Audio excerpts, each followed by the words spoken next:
A Fragile Life. Accepting Our Vulnerability. By Todd May. Published by the University of Chicago Press.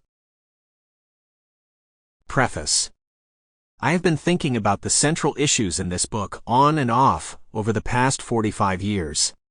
For reasons that will become clear after the first few paragraphs, I have long been tempted by approaches to life that offer serenity, a still space that cannot be shaken.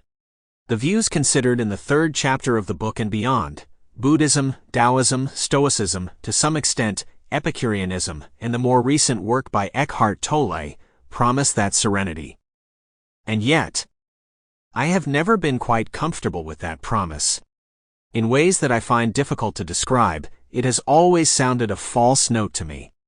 Of the two people in my life whom, at various times, I have felt to be wise, one called himself a Buddhist and the other, a Taoist. Their lives, while more at peace than mine, never seemed to conform to the image presented by what might be called the official doctrines of these views. I came to think that what I want, and perhaps what most of us want, is not what is on offer in those official doctrines. Not that they have nothing to teach us. In the final chapter I try to integrate aspects of their perspectives into my own view, but rather that, at least in their official form, they envision a life that most of us would reject. They counsel invulnerability. What I believe most of us want, including many who hew to these doctrines, is a slightly less lacerating vulnerability. This book is an attempt to work out how we might think about this vulnerability. I would like to thank my colleague Yan Ming for his help in navigating through some of the thickets in classic Buddhist philosophy. Needless to say, any remaining errors of interpretation are my own. My wife Kathleen patiently read the entire text and offered helpful suggestions. Audiences at the Copenhagen Business School, the New School for Social Research, and Clemson University participated in discussions of earlier drafts of several chapters.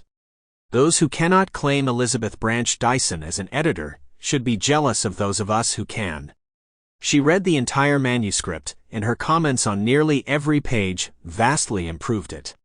Two anonymous readers offered useful advice for revisions of the manuscript. Jenny Fry's copy editing protected the English language from my onslaughts.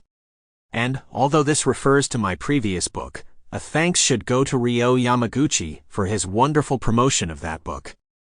Finally, I would like to acknowledge Hattie Fletcher and Creative Nonfiction for permission to reprint a few pages of my article, Teaching Death, which appeared in their pages in 2010. This book is dedicated to Kathleen, David, Rachel, and Joel. Sample complete. Ready to continue?